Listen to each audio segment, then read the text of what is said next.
Morning, everyone. Welcome to Tank Bangers. This is a segment of our regular vintage motocross Q&A show that we bring you weekday mornings at 9 o'clock. Yesterday, I had someone ask me while we were doing our third episode, how do you secure the tank?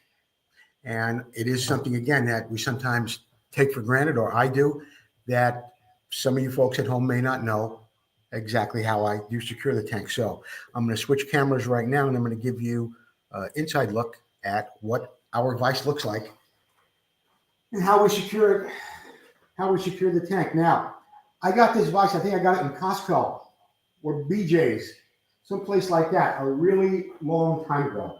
But it works really well. You have to shop around a little for vices. They can be expensive. You don't know where to look. But again, I got this one, I think it was at Costco. So here's what I really like about it. It rotates, okay? It rotates from the bottom. And I should say it pivots from the bottom, or it rotates. And I guess I could say the same thing about this. It kind of rotates or pivots from here. All right, and other than that, it's just your ubiquitous vise that you'd find in almost any garage, anywhere in America where a guy is working on things like motorcycles. Now, we work a lot on Elsinore tanks. Very fortunate that Elsinore tanks have a mount like this at the rear. Not all tanks do. So we use that to mount our tanks when we're working on the side, or when we're working from the front of the tank to get a dent out of the side. Now, to save us a little time this morning, I did pre-drill this hole. You see it right here? I did pre-drill that hole so we can get started on this side. We get a little clumsy while I'm doing it on camera, so I thought I'd save a little time and get started on that before we actually started rolling live. Another thing I want to show you is this. Now, these are nothing more than two pieces of angle aluminum. I put them in the vise like this to protect the mount, to protect this mount right here from the tooling on, the jaws, on the steel jaws. They do make things called soft jaws. They're basically like this, except they're thicker. They might have some pattern on it to get a better grip on whatever it is you're working on. I don't know. This just looks perfectly, it works perfectly fine for me. And here, let me show you that. This angle just fits really nicely in that space right there. Okay? So, put this in here. I hold it to one side.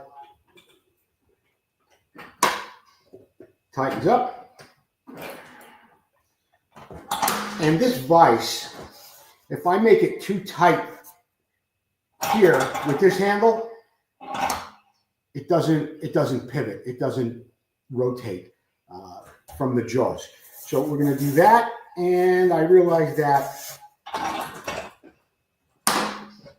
kind of put it in the wrong way, because the damage we're working on is on this side.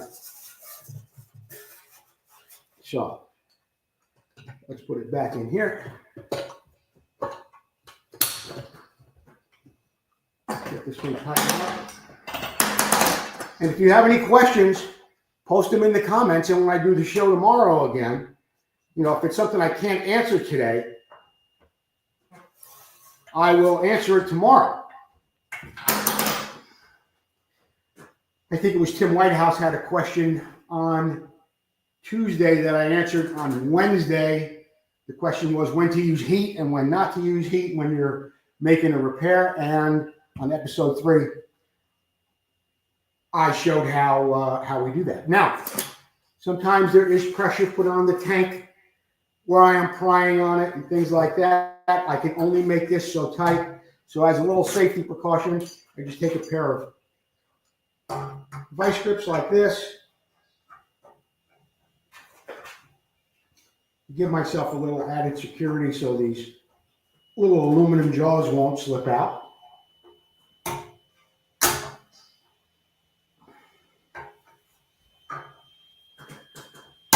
Okay.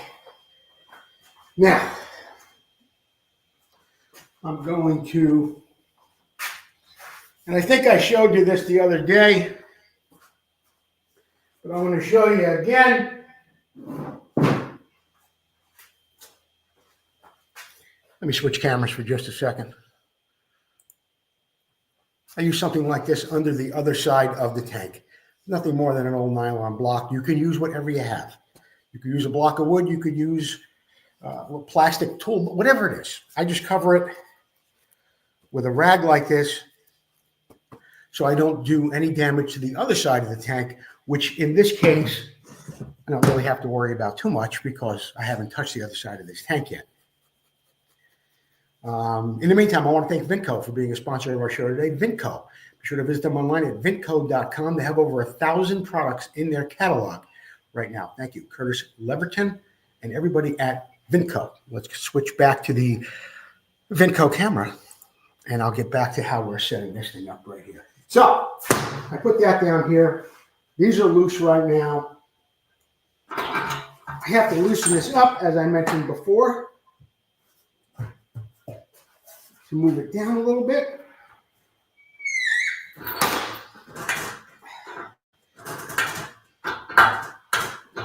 And I think what I'm going to do is I'm going to move the camera so you can get a better look at what I'm working on here this morning.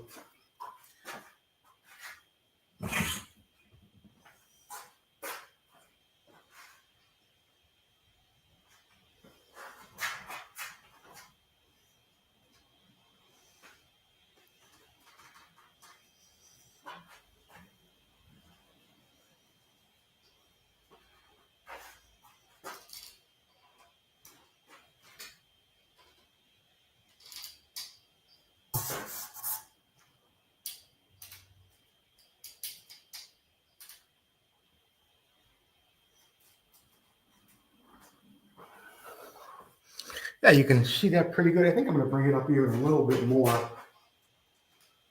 so you can see it even better.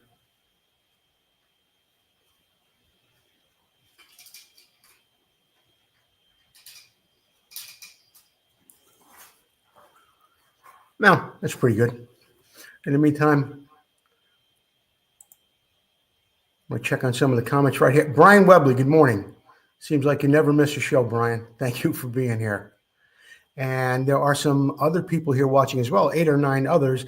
I can't always see your name because you are either not a friend of mine on Facebook. In other words, we haven't connected as friends, although this is a public broadcast. You can see it, but we're not friends on Facebook. Therefore, I cannot see your name. Now, I don't know if you're watching this through the Vintage Motocross Q&A page or you're watching it from my personal page. But either way, send me a friend request on Facebook, my personal page, or give us a like, share, and follow at Vintage Motocross Q&A.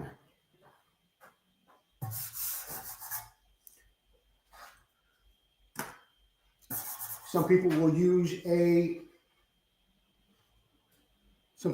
eraser wheel. Some people will scrape it. Some people will heat it with a heating gun or something like that. I'm not that technical.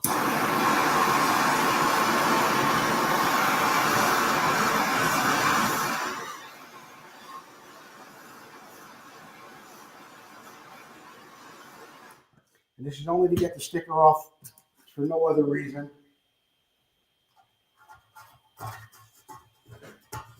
I don't like to use my sander to get the sticker off because it clogs up the paper. And this works just as easily. Also, you always want to take your stickers off when you're working on a tank because there could be dents under the sticker.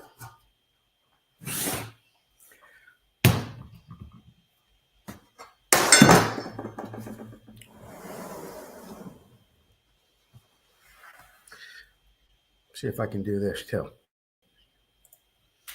Yeah, there could be dents under the sticker. Oh, wait a minute now. I'm going real high tech here. Look at that. There's always, or can be dents under the sticker.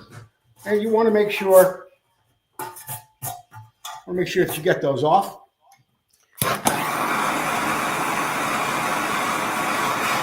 Sometimes it could just be a little shallow impression. So you run your hand over the sticker and you say, well, this isn't really near anything. I'm not going to take the sticker off.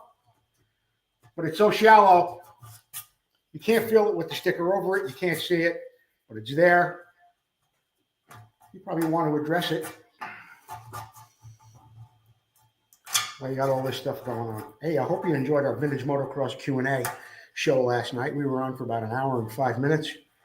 We had a special segment on there from Terry Good, Works For Me. We had some work shocks on there from Suzuki's.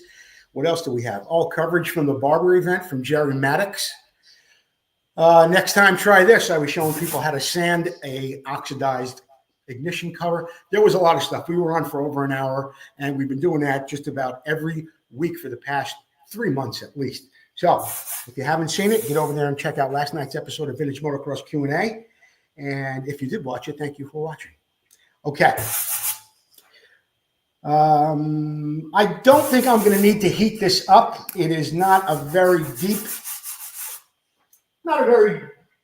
dent. What I am going to do, just to give you a little bit of a better idea of the damage that we have here. Hey, Tim Whitehouse, good to see you. TV, whose name I still don't know, but he's here almost every day. Can you just cut the tank all the way around at the seams to make the repair and weld it back up? Yeah, I can, and I have.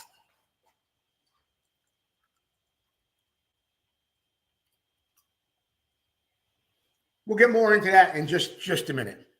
Let me just right now show you guys.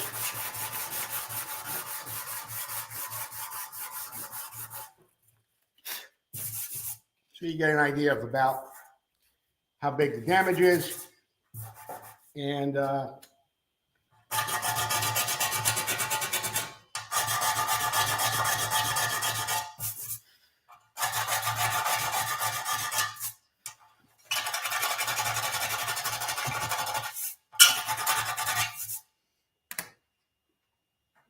about time to order sandpaper. Just going to go in here with my thumb for a second.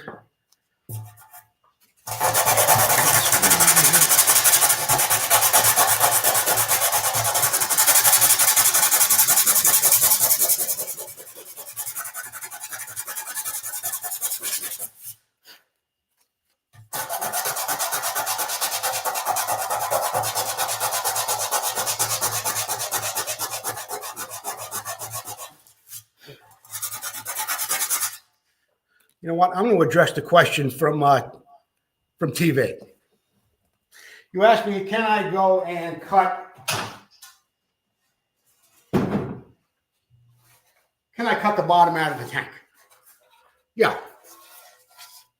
Grind off this whole seam here.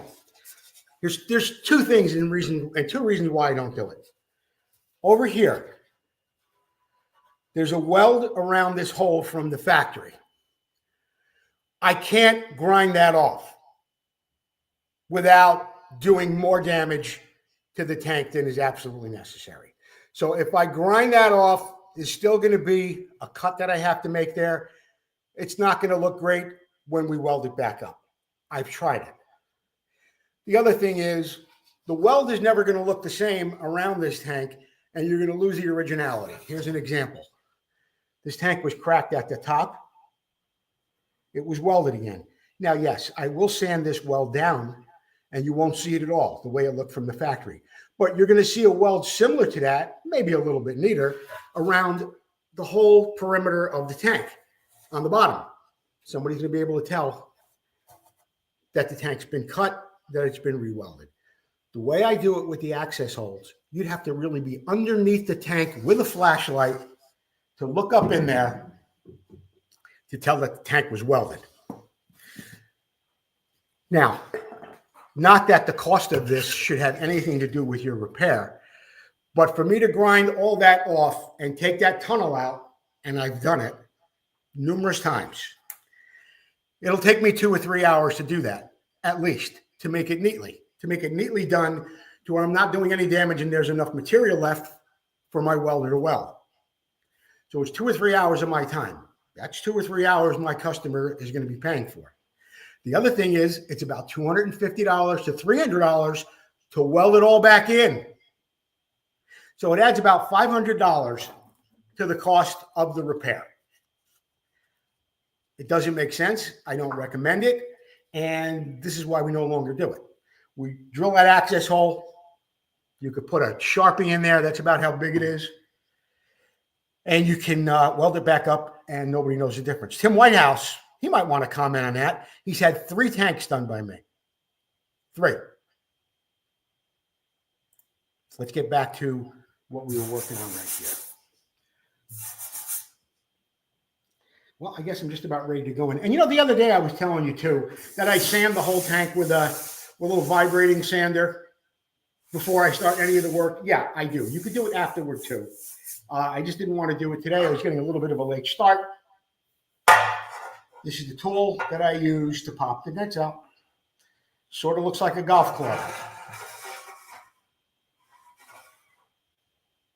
In fact,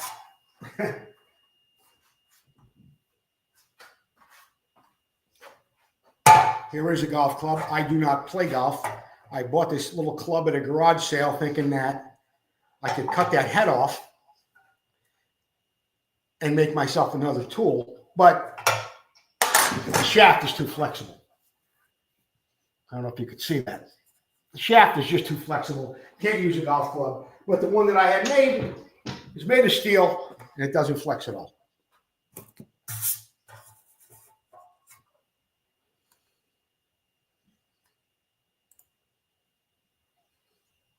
All right. I wish I could see more of the people who are here. There are 14 of you, and I can only see a couple of comments. As I mentioned earlier, please send me a friend request on Facebook or give us a like, share, follow on Vintage Motocross Q&A, and then I'll be able to see your names when we use StreamYard and we come here to do some tank work every day. I'm also going to check into music. I don't think I can use any music that comes over any electric devices that I don't have rights to, and then they're going to cut me off totally. I know it gets a little monotonous just listening to me talk, but that's all we have right now. Here's my magnet. It tells me where I'm going.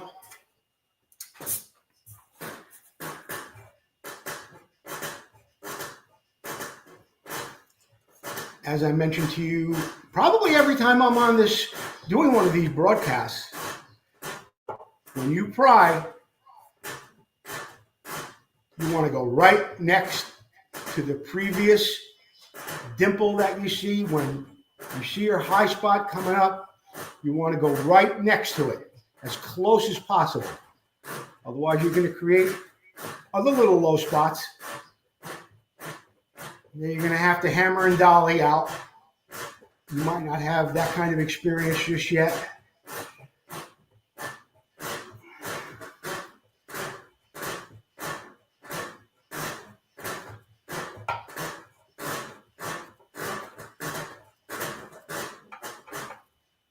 I should put some oil on this workbench, huh?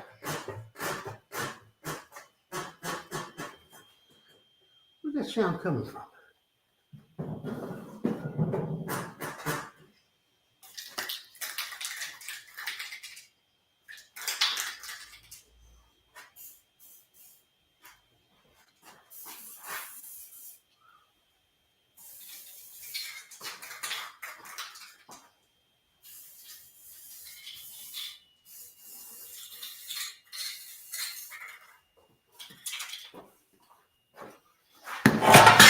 Okay.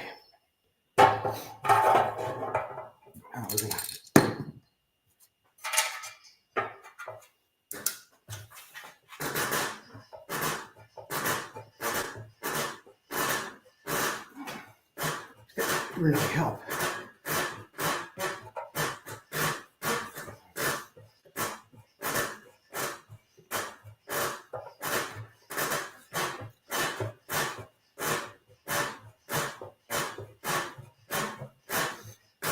And while you're doing this, don't get overzealous and make this section higher than the section you're trying to make it level with.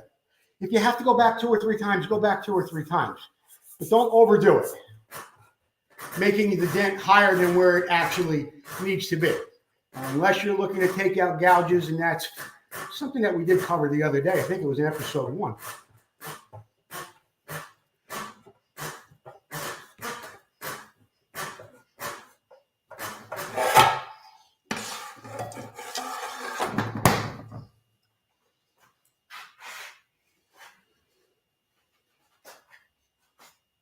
I really want to make sure you're getting a better view of what's going on here.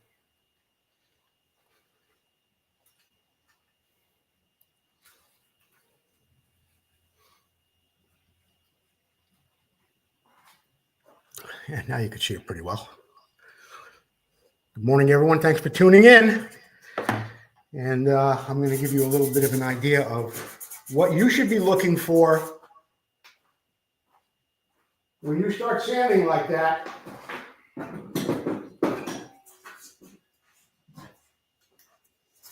This is where I mentioned before about the dimples. When you're raising them, making sure that they're close together.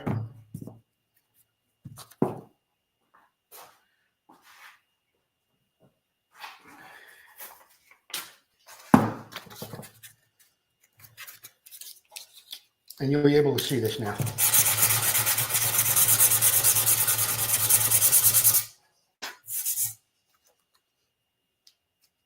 Can you or can you not?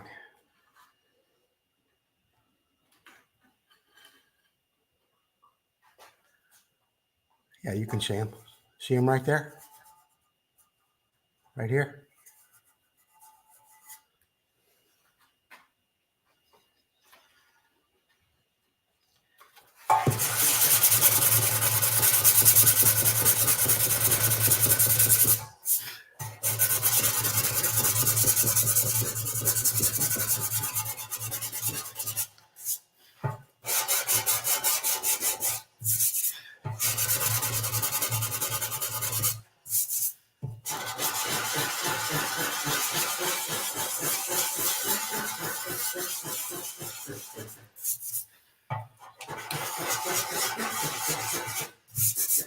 Okay.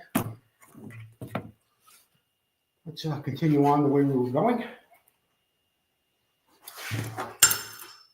Using our golf club-like handle.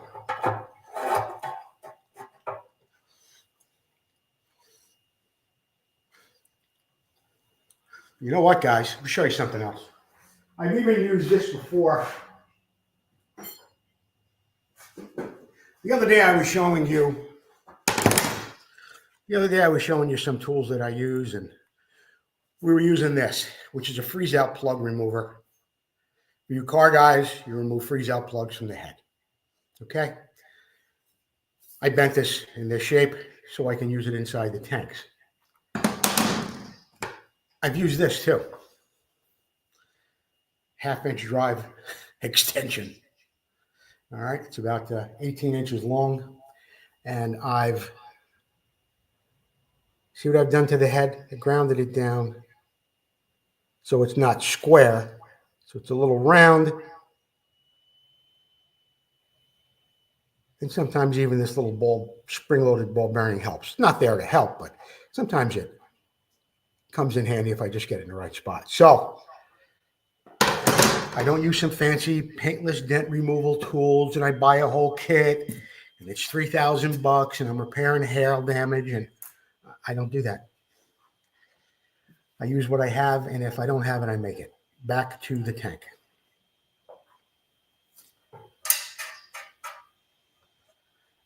And those heavier ones like that, if you guys really want to try this on a steel tank, that's what you would use. You're going to need something way more rigid and long to do this on a steel tank.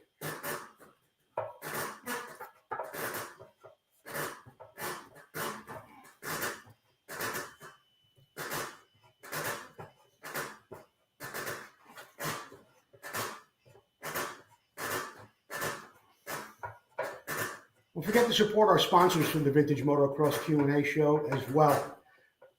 Our longest running sponsor right now is Full Circle Racing. Tom McAllister, been with us for over 5 years. A very close second, Vinco, sponsor of today's show. Be sure to visit them online at vinco.com. Motion Pro, for all your tools, cables, and controls. Motion Pro helps support over 100 different events a year. And when you see their banner up at a race, not just a banner saying they approve of the race. I mean, they're involved financially. They're involved with parts, with trackside support at times. And while I'm thinking about it, let me see if I could do this over here. I don't know if I could change it. Maybe I could. Show. Oh, wow. I guess I could. Okay. Selvaraj Narayana from KTM and Chris Carter are both nominees for the American Motorcycle Association Hall of Fame. They are both nominees. They are on the ballot. Voting ends June 16th. That's this Sunday at 12 o'clock. I don't know if it's noon or I think it's midnight. Okay. Put your vote in the non-competition category for Selvaraj Narayana and Chris Carter from Motion Pro. Two guys who really, talk about a lifetime achievement. Both of those gentlemen have spent, Shell was around in the 60s, late 60s with Team Mako.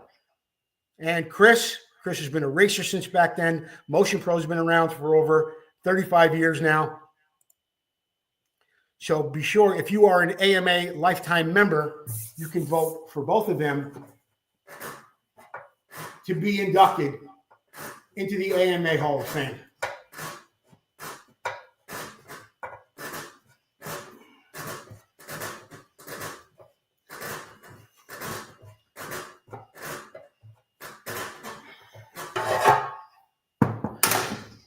While I'm at it, talk about securing a tank, and you don't want to have it.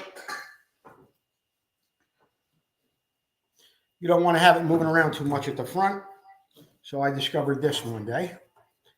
You've all been there. You've all seen these. They're ratchet straps. Use them to tie down your bike in the back of your truck. So what I do is I attach one end down to the bottom of the workbench. Take the other hook.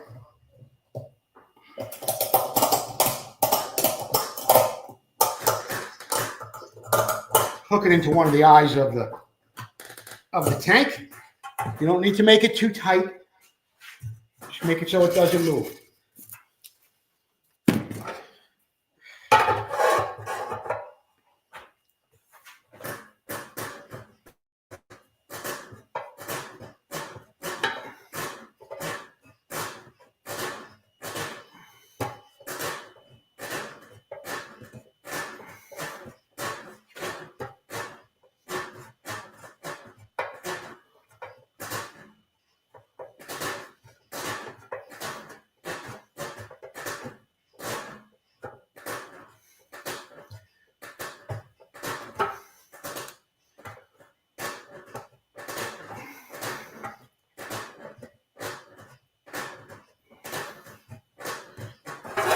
Give it a little sand again, see where we are.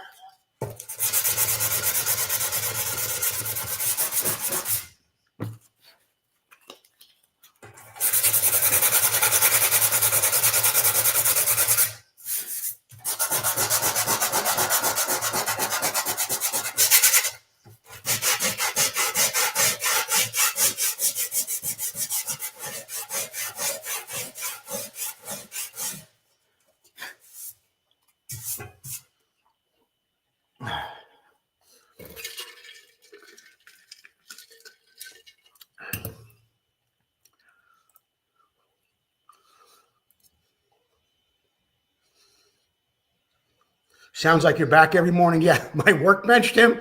Yeah, I know what you mean. I know what you mean.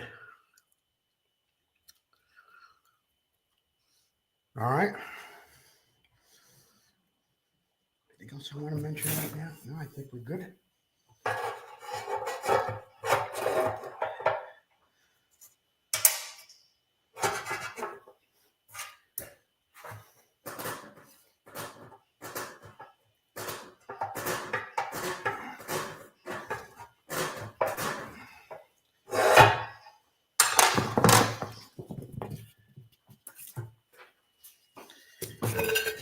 All right.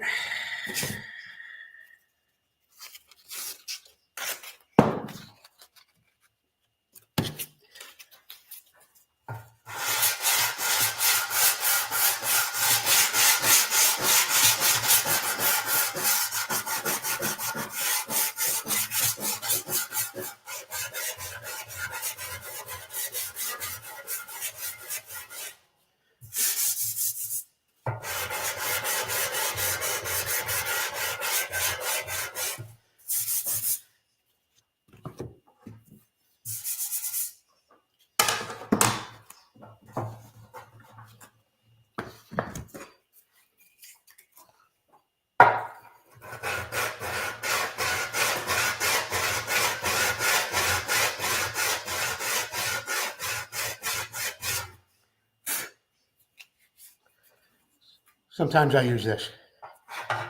It's actually a piece of aluminum, but it is, of course, perfectly flat.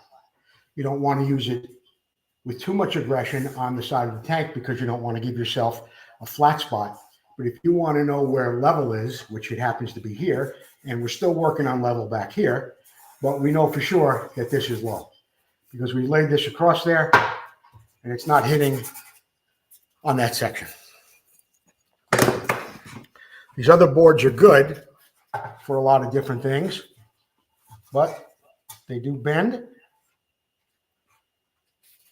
It takes away from the accuracy you need. We're finding out positively where the low spot is. All right. All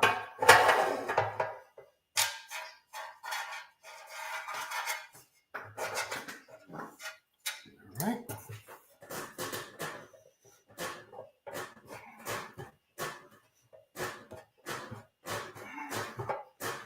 And if any of you are going to be trying this at home, let me know how it works out for you. Maybe you'll say to me, Joe, I did what you did on the show. I followed your instructions exactly the way you said you were doing it, but this is the problem I have. Let me know what that might be, and I'll try and help you out.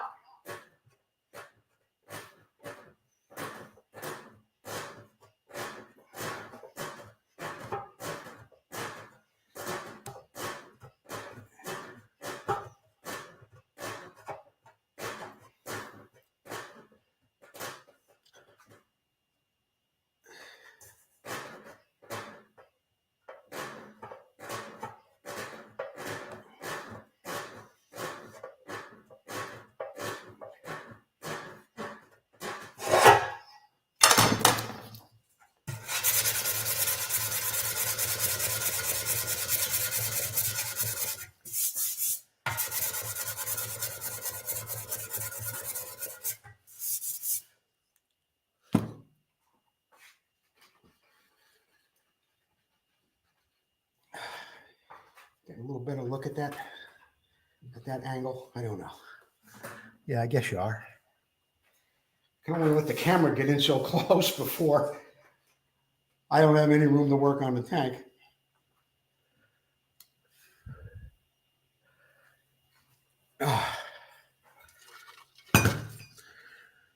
I need a little bit of just a little bit of a breather from working for just a second.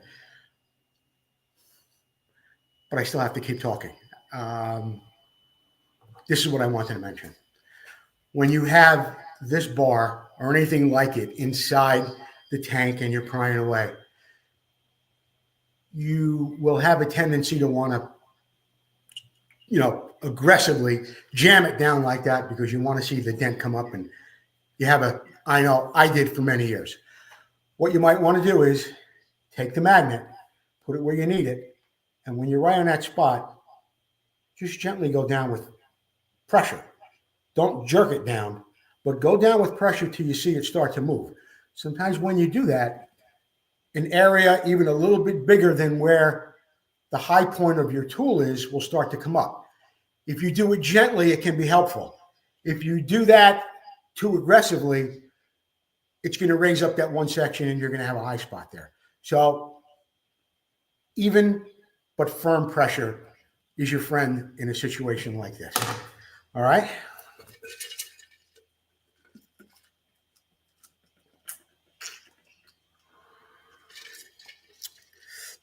Okay.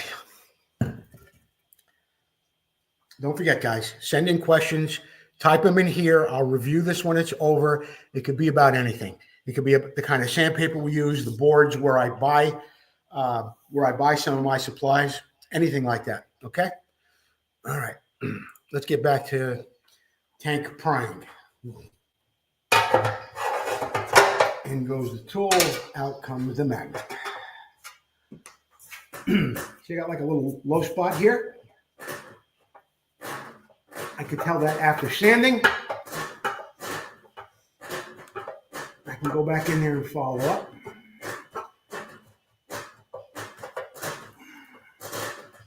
And I'm back here now.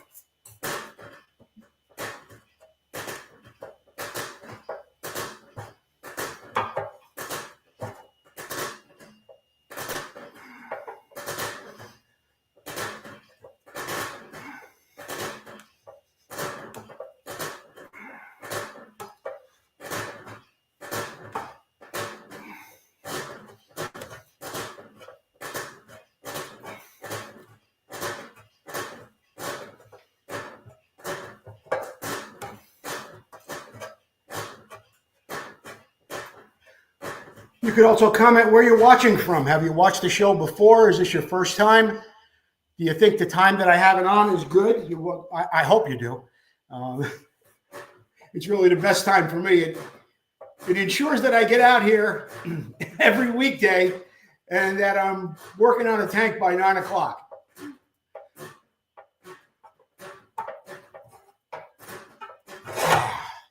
But yeah, let us know where you're watching from. If maybe you use some of our sponsors, some of their tools, some of their equipment.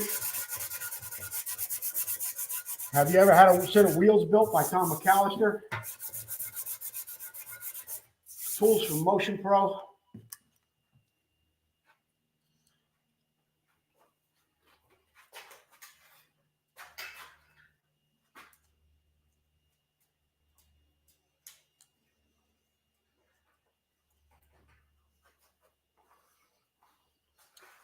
No, that's a really good shot right there.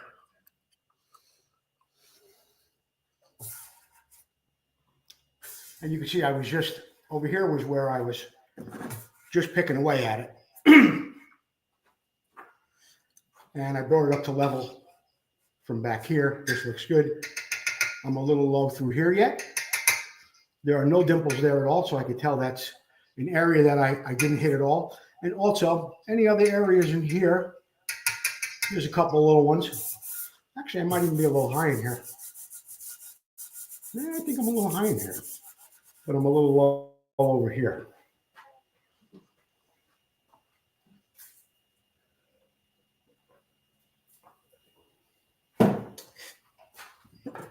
Okay.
You're going to sand by hand.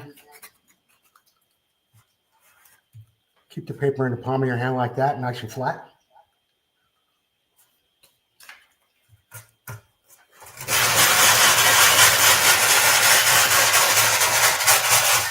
going to back that camera up so you can see that a little better.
here.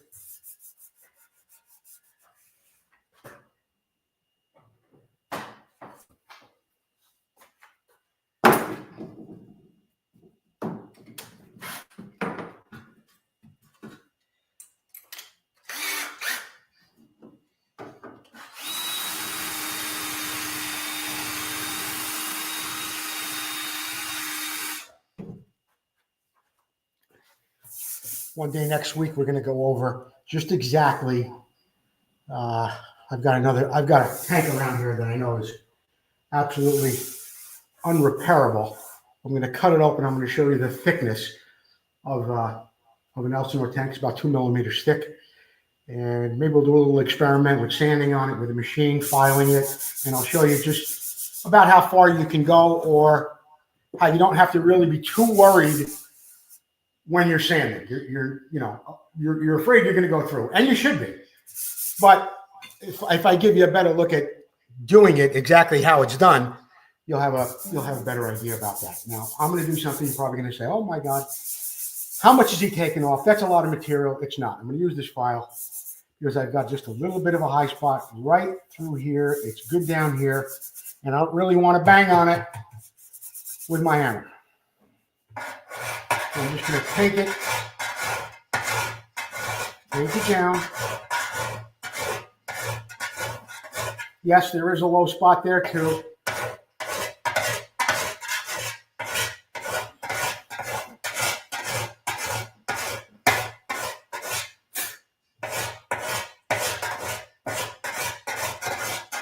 And that can get confusing.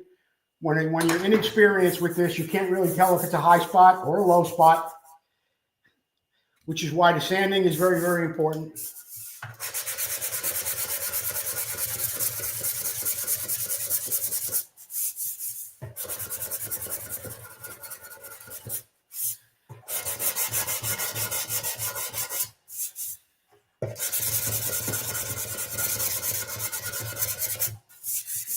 Okay.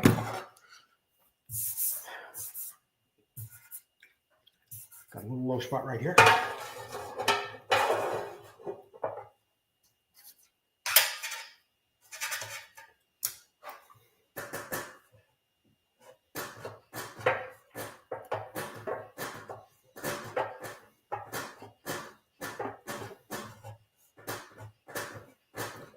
Very light pressure on this. It's a very shallow impression. So I'm using light pressure. As always, very, very close with the dimples.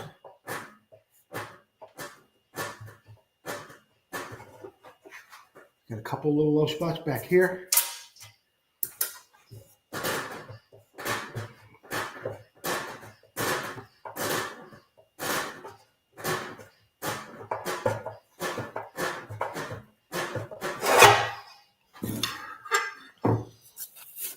A little rough, I think. 240.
You know, I don't know why I'm working with my garage door closed. I really don't.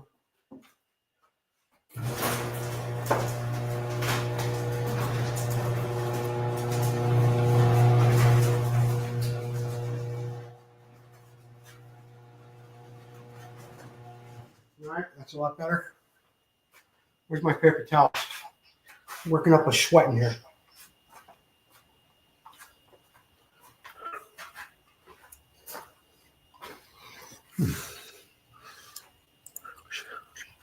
Just bear with me for a second here. System modification, not any of that.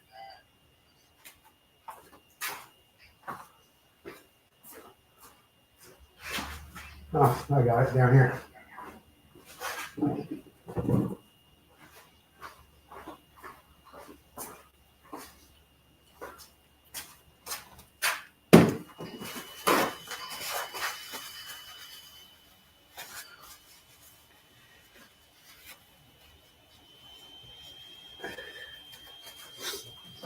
Yeah, I like these out in the garage. Keep my paper towels on. You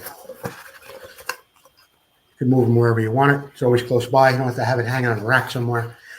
Screw to your wall. But enough about me and my domestic quirks. Let's get back to this tank.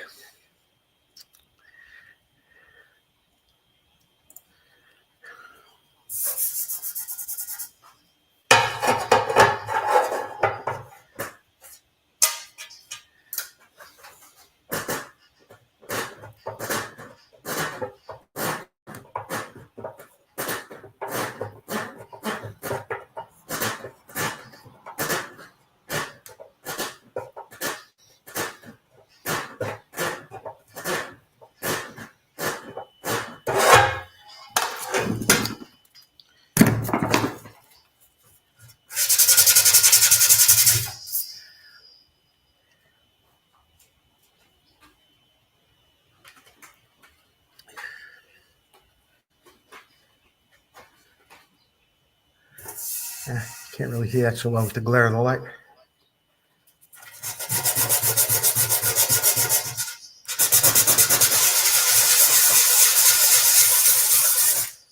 Maybe I should put it this way.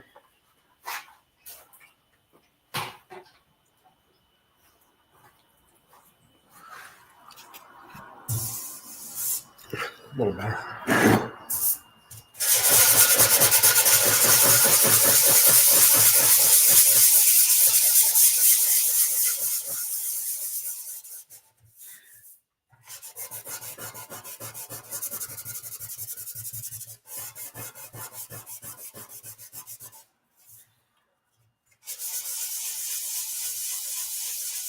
Seems like there are two streams going on at once.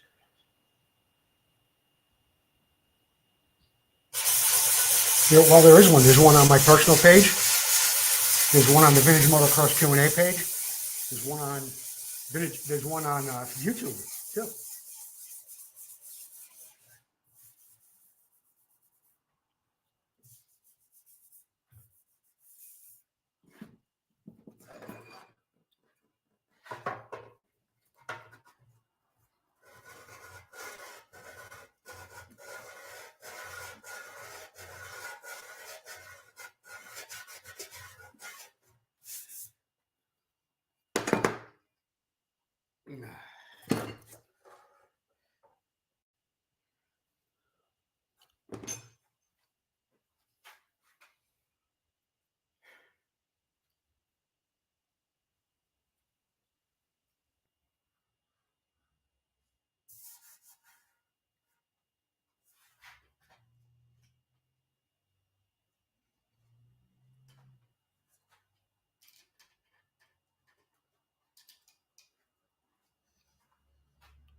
Okay.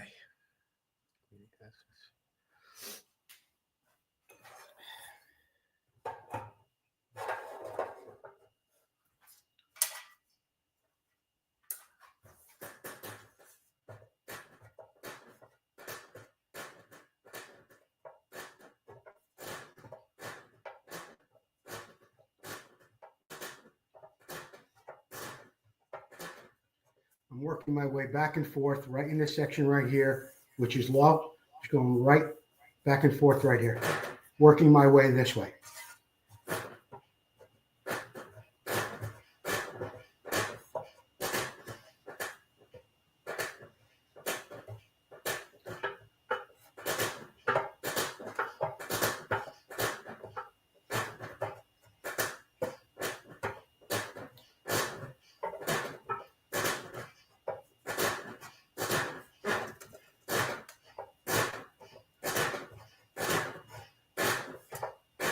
Anybody doing any racing this summer? What are some of your favorite bikes to ride? Tell me about that. Been a long time since I was on a starting line or have even ridden a bike.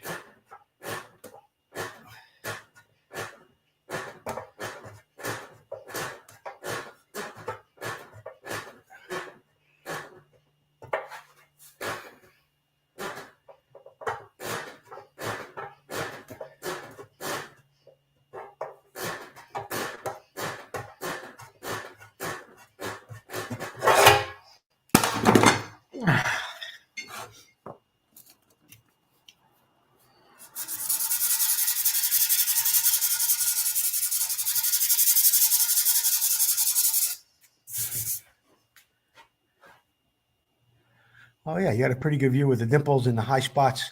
Well, I'm calling them high spots, but they're where the dimples are. Yeah. Tim Whitehouse says the welds are well done and fairly inconspicuous. Yeah, that's what we're striving for when we do that. Make the hole as small as possible. And Daryl Dickerson does a great job for us on the welding.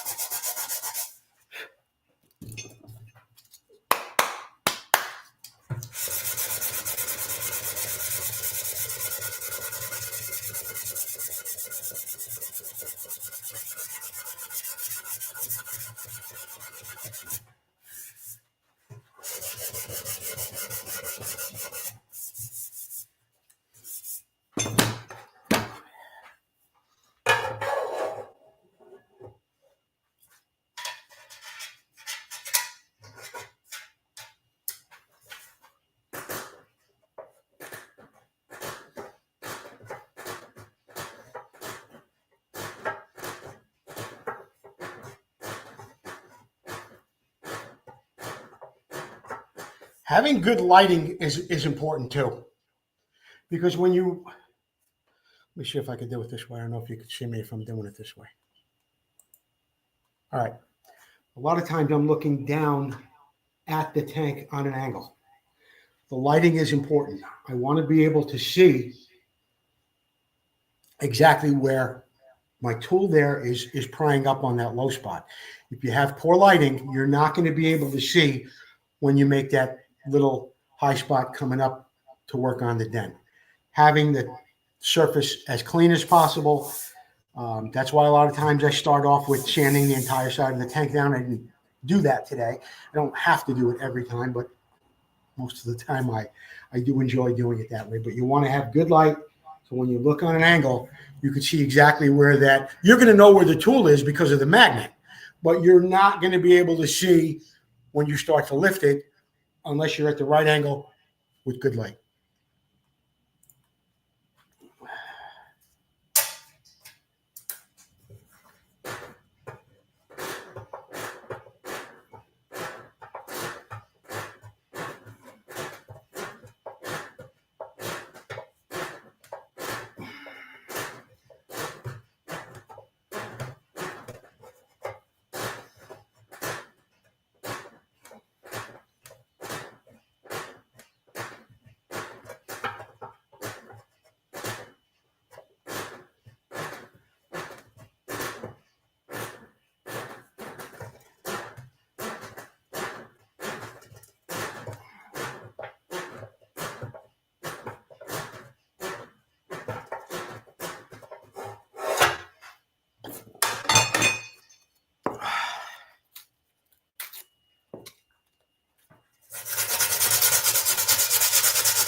All right. I want to thank you for joining me on Tank Bangers this morning. An hour has gone by.